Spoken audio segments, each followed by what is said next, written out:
მოგესალმებით მეგობრებო, დღეს პარასკევია, რაც იმას ნიშნავს, რომ მთელი გერმანია ერთობა და ჩვენს არ ვართ გამონაკლისები, დაგვპატიჟეს კონცერტზე. ჩვენი სტუმარი იქნება თინათი წერეთელი. დღეს აქვს კონცერტი მღერის თარგმნის სიმღერებს. მღერის ქართულად, გერმანულად, ინგლისურად, მოკლედ არ აქვს საზღვრები. წავიდეთ, გავერიოთ ხალხში, ნახოთ რა ხდება, როგორ ხდება. თინათისაც გაგაცნობთ და გავერთოთ ერთად ცოტა ხანი. წავიდეთ. ბამ. Wir werden jetzt ein Lied von Tinatin mit mir gemeinsam hören. Denn Tinatin hat dieses Lied von uns komplett übersetzt. Ja. Wer spricht hier Georg? Ach so. Ein YouTuber namens Leva, der macht wunderschöne Videos für die gesamte georgische Community in Deutschland. Und er ist heute einfach persönlich hier.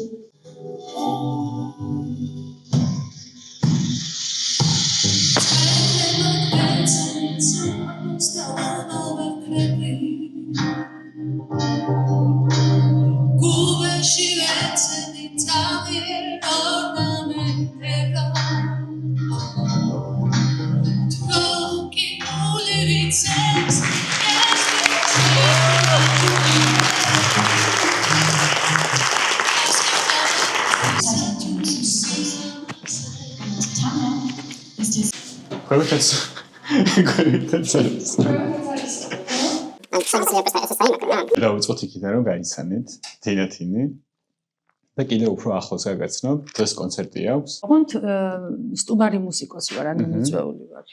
სხვა ხელოვანი, ანუ კოლეგის კონცერტზე ვარ ამ წუთას. ეხლა ქუჩქარება ძალიან? არა. დრო გვაქვს. პირველი სეტი დრო გვაქვს.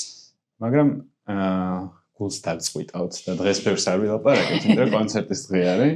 და მეორე ნაწილიც გვექნება ინტერვიუსი აუცილებლად. ცოტა სპოილერი გავუკეთოთ ხალხს, რომ უთხრათ რა ელოდებათ წინ. რამდენი ხანია რაც გერმანიაში ხარ? გერმანიაში ვარ უკვე 30 წელზე მეტია. ჩავედით 1 წლის როცა ვიყავი მაშინ და ანუ ბავშვობაში. მაგრამ ამასობაში მე ცხოვრება წინ წავიდა, გავიზარდე და მე გერმანულად დავიწყე სიმღერების წერა. შენ იმდენი ხანია უკვე აქ ცხოვრობ, რომ გერმანულ ენასთან რაღაც სხვანაირი კავშირი გექნება უკვე. განსხვავებას ამჩნია აი ქართულად როცა მომღერე ხარ და გერმანულად. ჩემს სიმღერებს როცა წერდი და მე რა თქმა უნდა არანჟირებას ვუკეთებდი და გამქონდა სცენაზე, მეუბნებოდნენ ქართველები, ოღონდ რომ აი ხო გერმანულად მომღერი, მაგრამ ქართული სული იგრძნობა. ამ ორი ენის შორის რაღაცა ეს ხიდის გადადების პროცესი ყოველთვის მაინტერესებდა რა, როგორ შეიძლება რომ საერთოდ ლექსების გადათარგმნა ხო არ არის ნათვილი, იმიტომ რომ იქ მე უცვლელი პროცესი არის, მეტრიც უნდა შეინარჩუნო, რიტმიც უნდა შეინარჩუნო და ყველანას კიდე რაღაცა თავისებური გამოხატვის და ანუ რაღაცა მხატვრული მომენტები აქვს და მოკლედ აი ამის ეკვივალენტის ძებნაში ეს რაღაც დეტექტიური საინტერესო დავალება იყო ყოველთვის ჩემთვის და რა აი გავარკვევ. ასე დღეს საღამოს ჩვენ მღერით გერმანულად, ქართულად და ინგლისურად. შვენიერი წარმატებებს გისურვებ. დიდი მადლობა. ეხლა ცოტა ხანი გადაავლეთ თვალი კონცერტს და გათენდება და გავაგრძელებთ ინტერვიუს. დღეს მე მგონი არ ვიცი. რას წახ? მეგობრებო, ამას გავლახავთ და კონცერტიც გაგრძელდება და ინტერვიუც გაგრძელდება, ყველაფერი წინ გავთიცოდეთ. დროებით. მიხარია რომ მოხდით. I'm bound to an old love that rushes through my veins. Oh, will you take me to that fading spot I recall from my dreams? See me sailing with all my hopes to where time and space lead.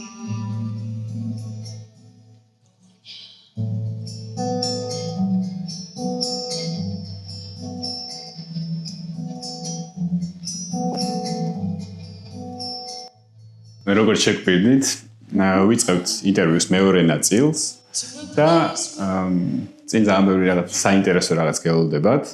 დასაწყისში მინდა ვთქვა, რომ Paul's გვერდში უდგას Georgian Royal Wine-ი დღეს ქისის ღვინოთი არის წარმოდგენილი და ნახოთ როგორი არის და დავიწყოთ ჩვენი ინტერვიუ.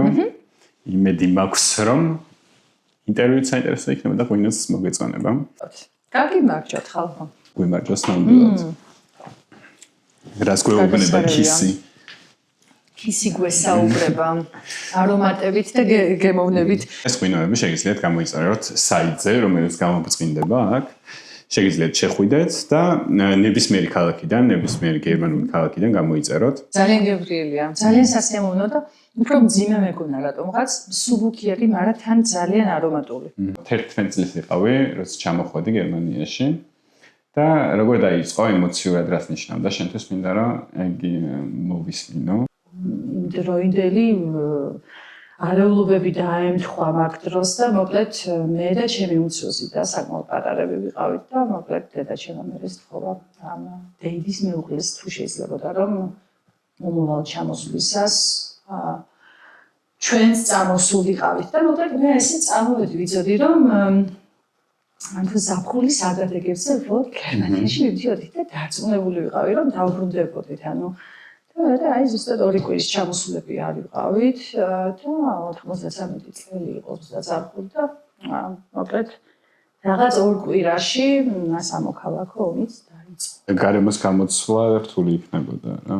კი, საოცრად. ანუ აი რაღაცა იმ მომენტში როცა მივხვდით რომ ჩვენ ანუ ვეღარ დავბრუნდებოდით ამ სიტუაციაში, ანუ რაღაცა საოცარი ფერმერს კი აგიღწერ, აი როგორი გრძნობა მქონდა რაღაც ესეთი ხო დედა გვერდში მყავდა ხო და უმცროსი დაც მაგრამ აი დაკარგულად ვიგრძნით ამ ვიცით რაღაცა საოცარი ემოცია იყო და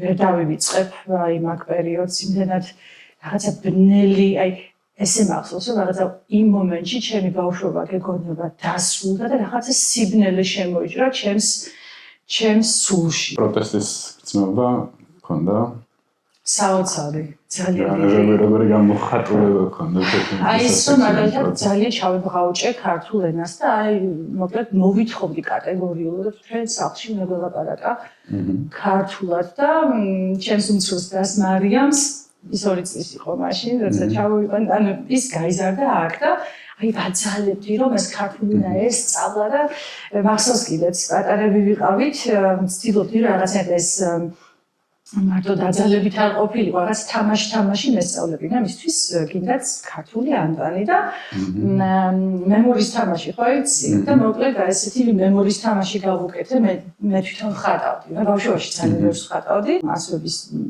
დავით მე შესაბამისი სიტყვების მემორი გავუკეთე. ანუ რა ვიცი ზ და ზებრა და ამისი შეერთება და აი ესე ვცდილობდი რომ რაღაცნაირად საინტერესოა. ანუ უფრო მძვინვარე მხარე ის იყო რომ რაღაცა ვერ ვეგუებოდი აქაურობას და არც მქონდა ამის იმსაუბრა რომ დარწმუნებული ვიყავი რომ ჩვენ აუცილებლად დავბრუნდებით და მიუღებელი იყო ჩემთვის ეს წარმოდგენაში წარმინდოდა რომ დამეშვა რომ მე აქ უნდა ვიყო როგორ არა შანსი არ არის და არც მეგობრები არავინ არ მაინტერესებდა საერთოდ. სიბნელე როგორ განათდა ბოლო-ბოლო. ხო, როგორ განათდა სიბნელე. ესე იგი ერთ-ერთი სიბნელის კომპონენტიც რა იყო რომ და ჩემის ალბათ ახლა ამ რაღაცა ძალიან წნეხში ყოფნა გამომდინარე გადაწყვეტილება იყო რომ თვითონაც დაანება მუსიკას თავი. რადგან თვითონ დაანება და რაღაცა ჰობის დონეზე გადაინაცვლა ეს ყველაფერი, აი ესეთი გრძნობა მქონდა რაღაცა ესე კი არ ვთქვამს არასდროს შენ არა მუსიკას აღარ გაყვე. აი ესეთი გრძნობა მქონდა რომ всё დამთავრდა. ანუ ყველაფერი რაც ჩემს ბავშვობაში იყო დარჩა იქ. მე ვიპოვე გამოსავალი. დედა რაც არ იყო ხოლმე სახლში, ნუ ჩემს დას უვლიდი და თან მღეროდიან ერთ-ერთი ჩემი საყვარელი საქმე მაშინ და ახლა ვიტყვი რატო. ანუ წესასრულს როცა ჩავთავდი, ან ეს წესასრული რაღაც ბანს მაძლევდა სამით, აი ამაზე იმპროვიზაცია მიმდინარეობდა. მოკლედ რაღაც აი ამითი ვერთობოდი და ყველაფერში ცდილობდი რომ რაღაცნაირად მეშველა ჩემი თავისთვის და ის რაც დამაკვრა ეს მუსიკასთან შეხება რომ რაღაცნაირად აი ხო იცი წყალივით მე თვითონ ვიპოვე გზა და ასე მაგრამ უბრალოდ არ ვეუბნებოდი დედა ჩემს იმიტომ რომ რატომღაც აი ფიქრობდი რომ გეკონება არ შეიძლებოდა, აღარ შეიძლებოდა ეს და მოკლედ მეც მქონდა ეგეთი მომენტი საქართველოში რომ გადავედი ფაიმში მიკროფონი. არა უშავს ეს არის მეტი არ დავასრულე. უძლებს მაშინ დავასრულე. მომდავრდეთ. ანუ შევიცვალეთ უბანი რა და მარტო სახლი არ იყო ყველა მთელ უბანს სახლა დავიქვამდი და უცებ რომ გადამიყვანეს თან ჩემთან არ იყო ეგ შეთანხმებული ეს გადასვლა აი რაღაც პროტესტის ხსნება მქონდა და არავის მიღება არ მინდოდა საერთოდ რა ეს ხო იმიტომ რომ შენი ნებით არ მოხდა და არ იყავი ჩართული ამ პროცესში და არავინ არ გითხრა ხო შენი ძალიან რთული არის აი ბავშვისთვის გააზრება ყველაფერს ძალიან რთული არის და ფსიქოლოგიურად რაღაცას იქნებოდა კი როდის გახდა მუსიკა პროფესია აი როგორ დავადექი რაღაცას ანუ ძალიან ყოველთვის ძალიან ბევრი რაღაცა მაინტერესებდა არ ვიცი შენ როგორ აირჩიე შენი პროფესია ან რა ვიცი ინტერესებს ყოველთვის მიყვებოდი თუ სხვას უგდებდი ყურს ვინას გირჩევ და არ ვიცი მე სტანდარტულად ანუ ქართული ისტორია მაქვს პროფესიის არჩევის სახლში მითხრეს რომ იურისტი ნაყოფილიყავი მე ამერიკის სონეობაზე ჩავაბარე მე რაღაც ვიფიქრე რომ მშობლებმა სწორად მირჩიეს გადავედი იურიდიულზე იყო რაღაც დადგენილი გზები როგორც წარმატებული ადამიანის აით მიდის და მაქეც გიშვებენ და აბა შენიც გახდი ადვოკატი და შეიძლება რაღაც იუთუბერობა გინდოდეს დაუშვით იმისთვის რომ იცოდე რა გინდა ამისთვის ვიღაცამ უნდა მოგცეს ამისი საშუალება და სივრცე რომ აი ამაზე იფიქრო ცოტა რაღაცა მიხვევი დიდებას და არა გააზრებული არ გაგაცნობიერებული ძალიან ძნელი არის ისედაც საოცრად ძნელი არის და ძალიან ბევრ ადამიანს მე რაღაცა ადრე თუ გვიან ეს კითხვები უბრუნდება არ ვიცი რა გაიგე ჩვენ სამ ნაწილს ეგრე შევაფასებდი მე რომ შენ თავს ადამიანმა უნდა მისცა შესაბამის დაშვების უფლება რომ ისწავლო შესაბამის გამოსწორება. მოგწონდა ეს ფორტეპიანოზე შენი ინსტრუმენტი იყო. განსხვავდებოდა რომ სიმიანი საკავების ოჯახში ვიზრდებოდი და რაღაცა სხვა მინდოდა მე. ხუთის რო ვიყავი, შემიყვანეს მეც ვიოლინოზე, მაგრამ ეს რაღაცა სასტიკად მეშინოდა ჩემი მასწავლებლის და რაღაცა მახსოვს კიდეც ეს პრეცედენტი რომ 5 წლისას ლაკინეს ვარ. ახლა როგორც თამაშობენ ხოლმე აღარც მახსოვს ვინც ამისვა და მოკლედ ამის გამო ძალიან 5 წელი საქართველოში ხო და მოკლედ ცილა გამაწნა ამ ხალხმა. დანაშაულის გრძნობა ქონდა, მაგრამ ვერ ხვდებოდი რის გამო რა გავაფუჭე და მოკლედ ახალი მინდოდა და მოკლედ ვარჩიე კლავიში და მე შევხვდა საოცრად კარგი პედაგოგი. და სიამოვნებდა და მიყარა რაღაცა მომენტში ვიტანჯებოდი კიდეც და რა ვიცი მის გარეთ ბავშვების ჟიამული მესმოდა და ვიცოდი რა ეზოში ესე გეხლავს ეს არა მეც მე ჩავიდე მეც დავდიოდი ფორტეპიანოს და ჩემ ბავშვობაში ეგრე იყო მასწავლებლები რომ ინდივიდუალ რაღაც ამგონი რაღაც ინდივიდუალური მიდგომა არა ხო ყველა ბავშვს ჭირდება აკრიჭინა მაგრადები თავიდან რა და ვიღაცა ვერ იტანს მას და საინტერესო ყოველთვის მაინტერესებდა მათემატიკა და მაშინ მყავდა ესეთი პედაგოგი რომ აი რაღაცად მაგრძნობინებდა რომ იმ კითხვებს რომელსაც ახლა შენ სვავ ეს არის ზედმეტი ესეთი გრძნობა დამებადა რომ მე არ შემიძლია ანუ ეს არის ესეთი რაღაცა რასაც მე ვერ ვიგებ შენ თვითონ მე უშლი რა საკუთარ ან ბავშვობის ეგეთი გამოცდილებები ძალიან დიდ კვალს ტოვებს ადამიანში და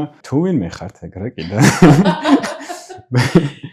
ბავშვებზე უფრო მეტი იფიქრეთ აუცილებლად პედაგოგიურ საქმიანობაზე რომ ვთხრა თუ ვინ გამოცდილებაზე და ახლა რას აკეთებ მუშაობდი სხვადასხვა ასპექტით პედაგოგიურად ვოკალის პედაგოგი ვიყავი ზუსტად იმ ჟანრებში ასე ვთქვათ ჯაზ როკ პოპის განხრით რაც მე თვითონაც ვისწავლე ოღონდ სხვადასხვა ანუ სასწავლებლის ან უნივერსიტეტის ინსტიტუტში, ანუ მუსიკალურ ინსტიტუტში, ასე ვთქვათ. მოხუცებთანაც, ვისაც მაგალითად ეს დემენციის დაავადება აქვთ და ფაქტობრივად ხანდახან აღარც ახსოვთ საკუთარი სახელი, როგორც კი დაჯდები და მათთან ერთად დაუკრავ რამოდენიმე სიმღერას, ან საბავშვო სიმღერას, ან გინდათ ახლა დამოკიდებულია რა კულტურის ხალხი არის, ხო?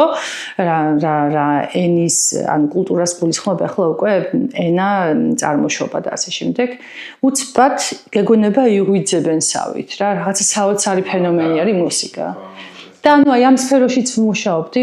ან იყო პროექტი, სადაც მაგალითად რაღაც, ანუ აი მაგალითად ომის შემდგომ ტრამვირებულ ადამიანებთან მუშაობდი, ქალებთან მაგალითად და იყვნენ იქ რამოდენიმე სირიელი გოგო იყო, რომელიც არ მღეროდა, იმიტომ რომ ამბობდნენ, რომ ვგლოვობთ და ვერ ვიმღერებთ, მაგრამ მაინც მოდიოდნენ და აი იქ იყვნენ, რაღაცა ემოციურად იყვნენ იქ და რაღაცა საოცარი პროცესები ხდებოდა მათში და მე უცბად იხსნებოდნენ, საუბარს იწყებდნენ, ანუ იმ ადამიანებთან, ვისაც მანამდე არ იცნობდნენ, მუსიკას აქვს რაღაცა საოცარი ძალა და გვაერთიანებს, ხო, ამას სულ გრძნობთ. ხო და აი ამისი გამოყედება შეიძლება სწორედ და ამ პედაგოგიურ სფეროში, ანუ მუსიკა მარტო იმათვის არ არის, ვისაც რაღაცა ამბიცია აქვს, რომ პროფესიულად და ვირტუოზულად დაეუფლოს რაღაცას, არამედ მუსიკა ყველას გვჭირდება და იმდენად ესენციური არის ბევრი ადამიანისთვის, შეიძლება გაუცნობიერებლადაც კი, რომ შეიძლება რაღაცა თერაპიული ეფექტებიც ჰქონდეს და აი ამ ასპარეზში ვმუშაობდი. ეს ყველაფერი ხა დაგვირგვინდა იმითი, რომ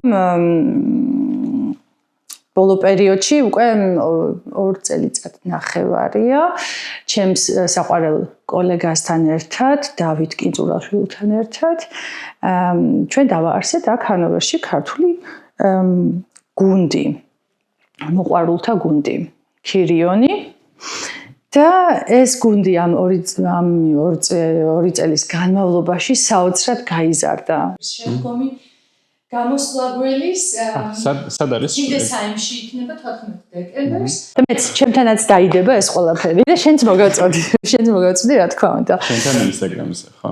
კი. ამიტომ გამოიწერეთ თინათინის ინსტაგრამ გვერდი და ვიყავ ანუ თქვენს რეპეტიციაზე და ამას ნახავთ ახლა და გაგრძელდება ჩვენი ინტერვიუ. მოკად რო გითხრა სად ვართ, რა ხდება აქ რა სიტუაცია?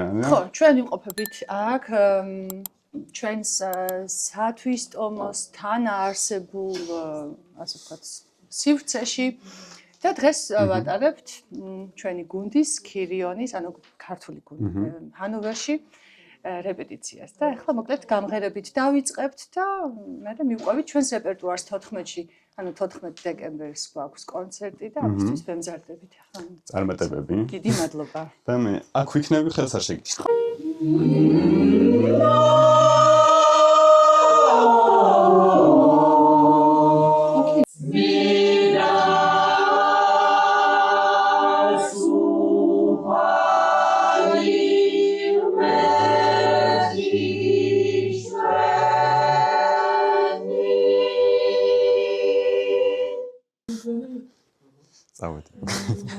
არ შეგიშლით ხელთ? გეცნობათ შოთა ალბათ. ჩემი წინის ვიდეოდან კაცი ბულბული, ვისაც გინდათ მზარეულის აუსბილობის გაკეთება ნახეთ ეს ვიდეო. როგორი იუთუბერი ვარ? ნელა ხო ვიხვეწები. ფანტასტიკური. წარმატება. მუსიკალურად აკადემიური განათლება. კი. ხო. სად როგორანაირად. მოკლედ აქ არის ერთი ქალაქი ჰილდესჰაიმი და ჰილდესჰაიმს აქვს თავისი უნივერსიტეტი და ამ უნივერსიტეტში ცოტა განსხვავებული შემოთავაზებები აქვთ. მაგალითად ჩემი განხრა იყო ასე წოდებული ინტერდისციპლინარული და ეს ძალიან მაკვაყოფილებდა იმ მხრივ რომ ესე იგი ანუ შედგებოდა 4 საგნისგან სახვითი ხელოვნება მუსიკა, ესე იგი ეს ავარჩიე მე ვიპო ესე იგი გამოსავალი ჩემთვის რომ ისე მუსიკასთან შეხება დამბრუნებოდა მან პირველად დავიწყე სიმღერა, ოღონდ აი იმ ფუნდამენტით, რომ მე უკვე სიმღერის გაკვეთილებიც მქონდა, იმიტომ რომ მანამდე მე თვითონ ვისწავლე, ანუ საკუთარ თავს ვასწავლე ხა. აი, ამდენი წლის მოწყურებული დავეწაფე რა, პირდაპირ და ესე ვისრულდავდი ყველაფერს მუსიკას. ხო, მოკლედ დავიწყეთ ბენდში სიმღერა. ანუ კლასიკურ სფეროს მოვშორდი ამასობა. აი, აბსოლუტურად ყველაფერი, რაც შემეძლო რომ გამეკეთებინა, არა მარტო ჯაზ როკ პოპზე კი არ შევჩერდი, მსოფლიო კულტურების მუსიკითაც ვიყავი ყოველთვის დაინტერესებული და მოკლედ მე დავიწყე ტანგო, სალსა სიმღერა, ანუ სიმღერა ცეკვა კი არა, სიმღერა. ანუ ამ რეპერტუარის გაცნობა, ამ რიტმების გაცნობა და რაღაც ამ ლათინურ ამერიკული მუსიკით დავკავდი საკმაოდ დიდი ხანი. მე კიდე იყო ერთი ეპიზოდი ჩემს ცხოვრებაში, როცა უკვე ფლამენკოსაც შევეხე. და მე შემდეგ დაიწყე შენი სიმღერების შექმნა თუ სულ ქმნიდი შენ? არა, სხვათა შორის არა.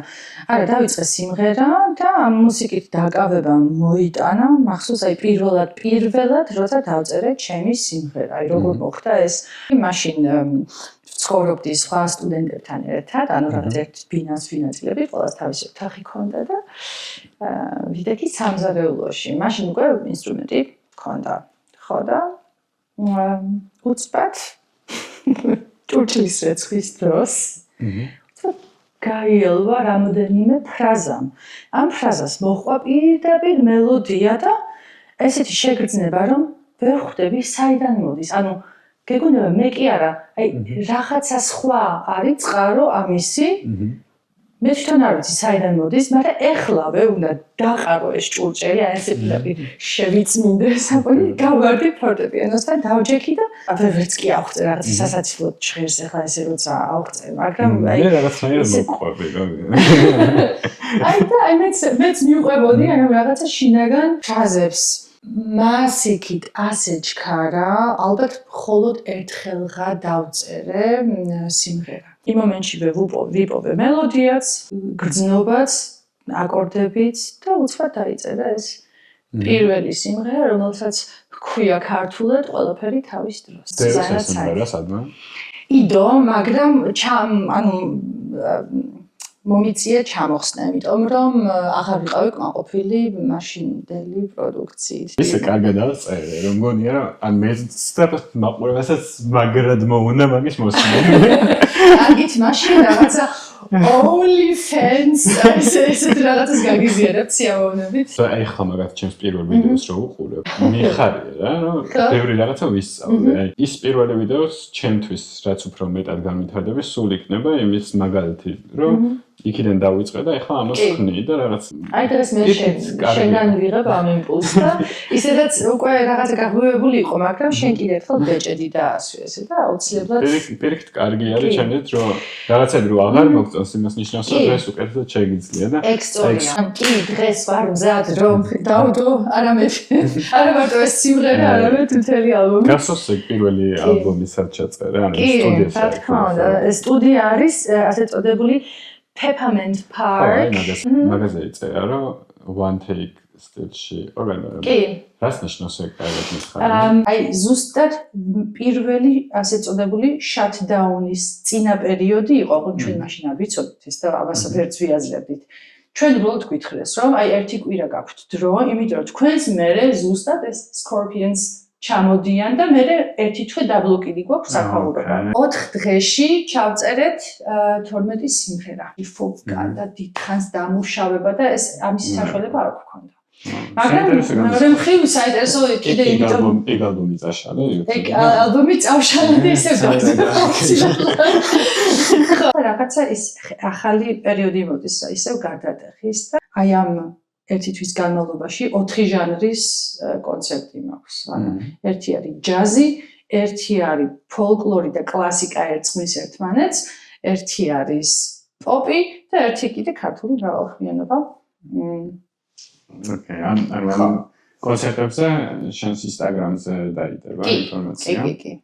ამიტომ უნდა გამოიწეროთ თინასი. გერმანიაში ვინც ცხოვრობ, გერმანიაში იქნება, ხო? კი, ჯერჯერობით გერმანიაში, მაგრამ ახლა ანუ ჰანოვერი, ბრემენთან ახლოს და ჰამბურგი, ჰილდესაიმი, ანუ ამ 4 ქალაქში. 4 ჟანრი, 4 ქალაქი. გამოიწერეთ თინათინი და უფრო დეტალურად ყველაფერზე ალბათ ჩვენ ინსტაგრამზე გაიგებენ რა. ხო. ეს იმას ნიშნავს, რომ მეც უნდა მოვუარო ჩემს ინსტაგრამს სასწრაფო. მისალაგებელი რა იყო. ჩქარას ურები მოდიან. ხო. თელი ინტერვიუ უეცებდი კარგ მომენტს როდის უნდა მეჯუქებინა შემთხვევით ეგ და უი და ინტერვიუ არაკერო ვერ გაცავლე. ეს ადამიანები აღმოჩინა. თამუნა თეონა სტარტაპი აქვს ახლა დაიწყო სასაჩუქრ ბოქსების შექმნა და გაყიდვა აღწერაში იქნება. მათი ლინკი ამ ეტაპზე აქვს Facebook-ზე გვერდი. არიან გერმანიაში. ესეთ ბოქსები აქვს. სიბადეა. და ნებისმიერ ქალაქში შეგიძლიათ გამოიწეროთ, მოგივათ, ფასები 15 евро დაიწყება ამ ბოქსების. ფასი და ყველაფერი შიგნით რაც არის ხელნაკეთი. ეს ახლა პირველი არის მე მივიღე. შენი საჩუქარი არის ინდიაში. რა პრემიერა. შენთვის გამომატანეს და დიდი მადლობა. არ ვიცი, მაგრამ პირველები არიან, ვინც ქართული ფაფი შემოიტანეს გერმანიაში. გავხსნი ხო? როგორც გინდა, შენი საჩუქარი როგორ ლამაზად არის. ხომეც ძალიან მაინტერესებს. სხვადასხვანაირი ბოქსების შედგენა შეიძლება და შეგიძლიათ მიწეროთ და ბიუჯეტის მიხედვით შეადგინოთ თქვენთვის სასურველი ბოქსი. თან ისეთ პერიოდი არის, ახლა შობა მოდის. ჩემს ქართველისგან ძალიან კარგი საჩუქარი არის. ძალიან. ჩამოვასწრო მაგრამ Facebook-ის გვერდი იქნება აღწერაში მოცემული და თქვენ ვისაც დაგაინტერესებს შეგიძლიათ გადახვიდეთ და გამოიწეროთ მოკლედ. საყვარელი დეტალები არის კიდე ხინკლის სანთელი აჭარული საკიდი გასაღებისთვის. შვენიერი საჩუქარია, ნახე ამას რო შუქნი გერმანელს. რო ხსნის, რამდენ ინფორმაციას იღებს და რამდენ კითხვა უჩნდება. და სხვაობს რა თქმა უნდა. მადლობა Georgian Royal Wines. ძალიან დიდი მადლობა საყვარელ გოგოებს და შეგიძლიათ Facebook-ზე გადახვიდეთ და შეიძინოთ მათი ბოქსები. გემშვიდობებით, კარგად. კარგად, ძალიან დიდი მადლობა ყურადღებისთვის.